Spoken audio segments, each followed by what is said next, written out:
Oke, kembali bersama channel YouTube populer ya. Di sini saya akan menjelaskan secara cepat ya bagaimana cara mengisi sebuah titik-titik ya di apa namanya daftar isi ya.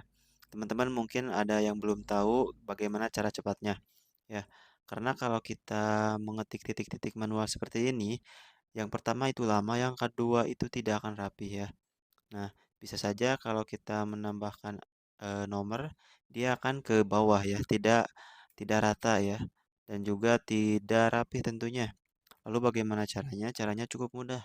Teman-teman kalau sudah membuat daftar isi ya, silahkan tentunya, langkah pertama diblok terlebih dahulu semua tulisan yang ada di daftar isi. Kemudian langkah selanjutnya silahkan diklik kanan. Ya, setelah diklik kanan teman-teman silahkan cari yang namanya paragraf, lalu kemudian diklik. Setelah muncul tampilan seperti ini, silahkan cari yang namanya tabs. Ya, ini tombol tabs.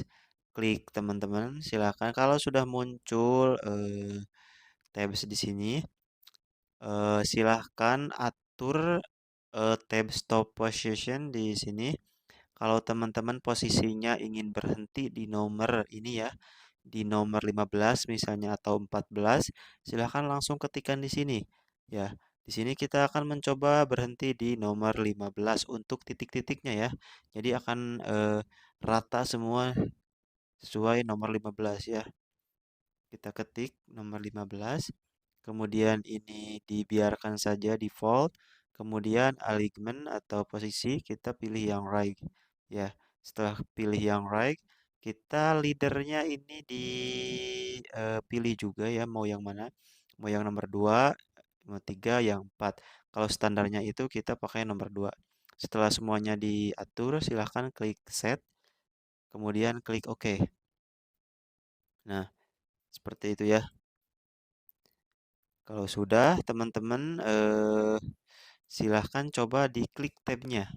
Nanti otomatis kalau kita klik tab satu kali, dia akan muncul seperti ini ya. Oke, kita ulangi lagi.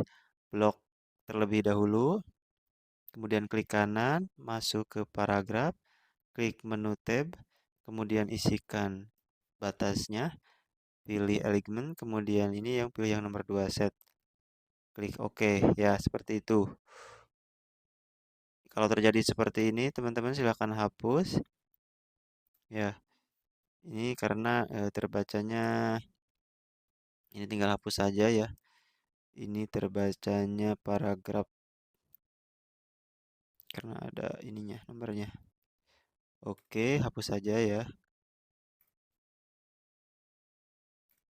Nah, silahkan tinggal di tab saja di akhiran kata, di akhiran tulisan atau kata ya.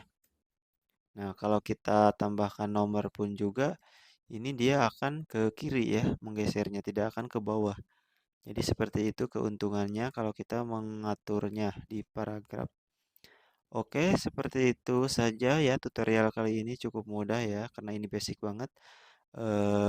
Dicukupkan sekian tutorial kali ini. See you next video.